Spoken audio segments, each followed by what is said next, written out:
This figure is quarter note. First spread the B, D, E sharp, G sharp, C sharp chord to the right on horizontal line. We take only D and the B notes from here. Notice that the note is drawn as a small 8th note with an oblique stroke through the stem, which is introducing before the main note, is called acciaccatura.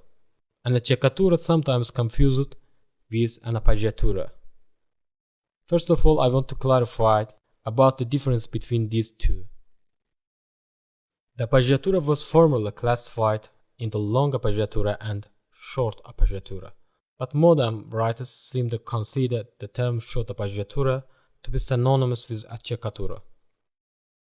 As you see in our sample, the D note which is given with the large note is the principal tone. The C sharp note is shown as a small 8th note which is appearing before the principal tone is an appoggiatura. There is a D note which is given with the large note is also the principal tone in our second sample. The small C sharp note with an oblique stroke through the stem is an acciaccatura.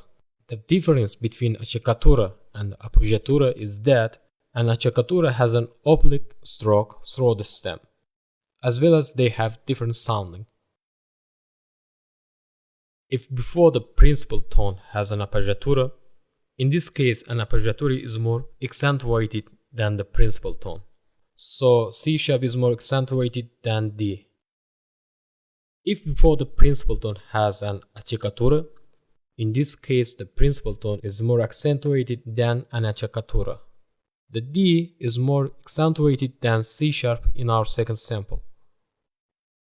So we use an acciaccatura for both figures in our orchestration. Let's now move on to the partitioning of the figure between instruments. Let's split up this figure between oboes. So we give the first one to the first oboe and the second one to the second oboe.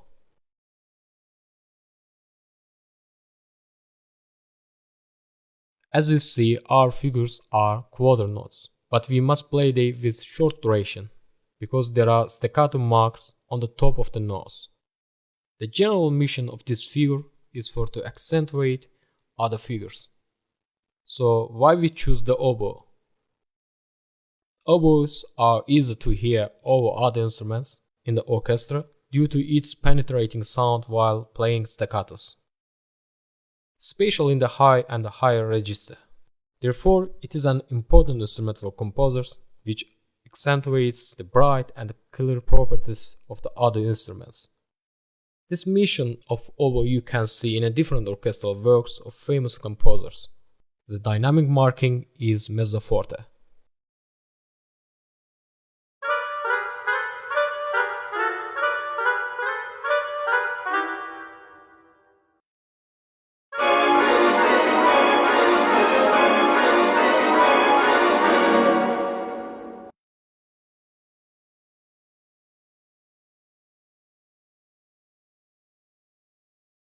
For making two more samples from sixth figure, we have to spread the B, D, E sharp, G sharp, C sharp chord to the right on horizontal line.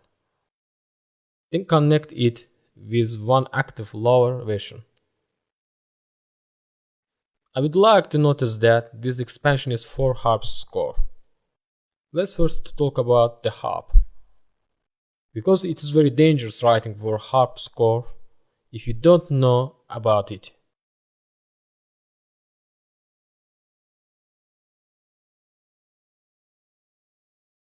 The concert harp is a stringed musical instrument with foot control device which can alter the pitch of given strings.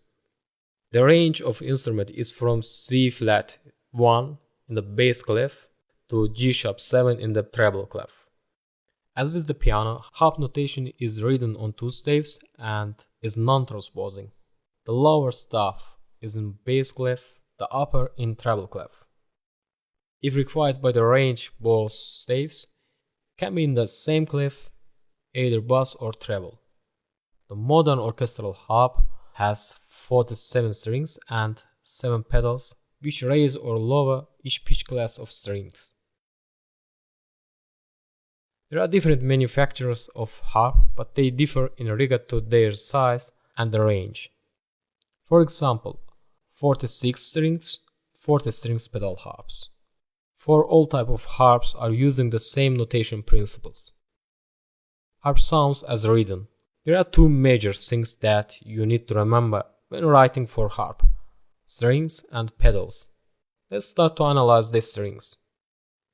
The first string is C. The second is D, E, F, G, A, B.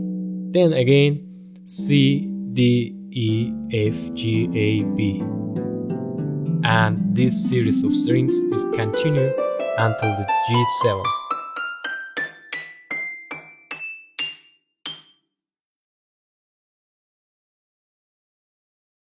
This is the harp's rear and controlled pedals mechanism. The picture above shows the pedals diagram of the harp. There are right foot and the left foot pedals. According to this, the diagram consists of right and the left sides. Each 7 notes have their own pedals. The E, F, G, A pedals are controlled with right foot. The B, C, D pedals with left foot.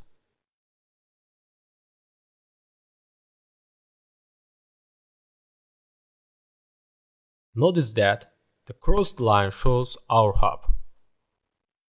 The short dashed vertical lines on the horizontal line indicates that the note is natural. When is the short dashed vertical lines above the horizontal line, they show that note is flat. And the short dashed vertical lines below the horizontal line shows the sharp notes. As we see in the picture, if you want E natural, then E pedal should be in the middle position of the pedal box. There is a dashed line is on the horizontal line in our diagram. It shows that our note is natural. Notice that the colored E label is shown for easy understanding. The pedal diagram usually is just shown as lines without the labels. If you want to change E natural to E flat, then E pedal should be in the top position of the pedal box. Meanwhile, the E string is loosed and tuned to E flat, so the dashed line moved to up. If you need E sharp, then E pedal should be in the low position of the pedal box. Meanwhile, the E string is stretched and tuned to E sharp. According to dashed line move to the under of horizontal line. This tuning method belongs to all of strings.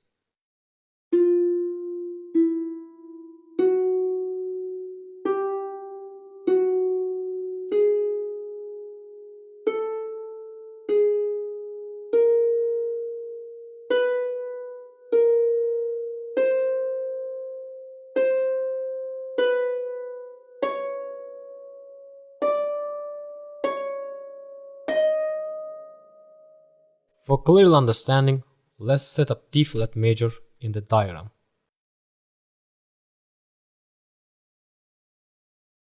As we know, there are 5 key signatures in D flat major. D flat major is a major scale based on D flat, consisting of the pitches D flat, E flat, F, G flat, A flat, B flat, and C. Let's fill the diagram. The first note is D flat, and our dashed line is at the top left corner of the diagram. Harps change the D pedal to upwards. The second note is E flat. The dashed line is above the horizontal line. According to, the E pedal should be in the top position of the box. The third note is F. The key of F has no sharps or flats because it naturally. We drawing the dashed line on the right side of the horizontal line. The F pedal should be in the middle position of the box. The fourth note of the scale is G flat. The short dashed line is above the horizontal line, and as well as the harp pedal is in the top position. The fifth note is A flat. We should draw the dashed line at the top right corner of the diagram. The harp pedal is in the top position. The sixth note of the scale is B flat. The dashed line is above the horizontal line. According to the pedal, should be in the top position of pedal box. The seventh note is C. The C is natural and has no sharps or flats.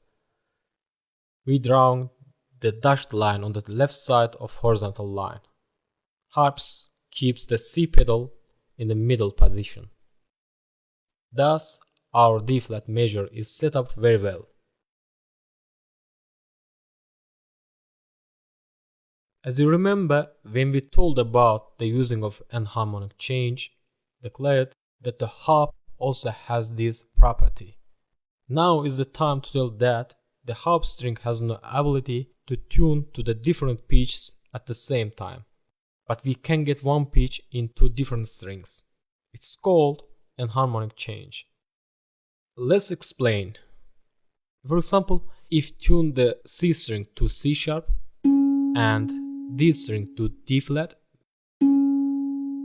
then we can get two same pitch in two different strings. This is enharmonic tuning. One more example. If tune the F string to F flat, then E string and F flat string will sound at the same pitch. In conclusion, this usage of enharmonic change in the harp could be called enharmonic tuning. Let's come back to the sixth figure. We will use two harps for orchestration of this figure. Because there are many different chords in our four bars and tempo is fast for change the pedals in every chord. It is very difficult playing in the harp. Now set up the diagrams for two boss harps. In order to clearly see the process, first we must take the all chords from 4 bars and spread they to the left on horizontal line. Because there are only 5 notes in the first chord and that's not enough for fully filling the diagram. Now we see every note more clearly. Our notes are C, C sharp, D, D sharp, E, E sharp, F sharp, G, G sharp, A sharp, and B. As you see, a scale formed by the regular succession of notes in half steps, so it is a full chromatic scale. We must take those notes from the scale which should be playable for both harp players. Firstly, we should choose the sharp notes and then change them with enharmonic. By this way we adjust the chords of the first harp to G flat major. There are questions why we change the note names and why composers use the flat keys for the harp scores. The reason is that the most resonant sound from the string occurs when the tuning is set to flat key. So we will change the C sharp to D flat, D sharp to E flat, E sharp to F, F sharp to G flat, G sharp to A flat, A sharp to B flat, and B to C flat. This is the diagram for the first harps. Below the picture is shown the diagram. For the second half we take the other notes and adjust to C major. So it should be like this: C as C, D as D, E as E, E sharp as F, G as G, A as A, B as B. Below the picture is shown the second diagram. With these we conclude the diagrams. Let's now move on to the partitioning of the sixth figure between instruments. For the first harp take the E sharp, G sharp, C sharp, E sharp, G sharp, C sharp.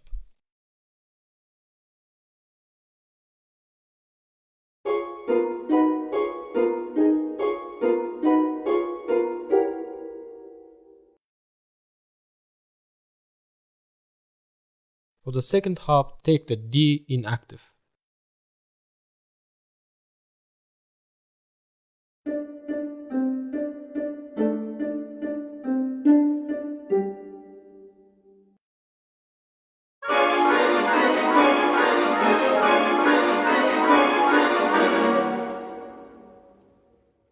Notice that if the stem points up from a note head, the right hand must play the notes, but if it points down, the left hand must play them.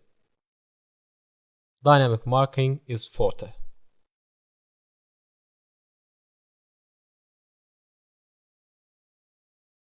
One of the instruments performing figure 6 is a triangle. It is a decorative instrument in the orchestra and it accentuates the beats. So we are using it only once at the beginning of our 4 bars. The dynamic marking is forte.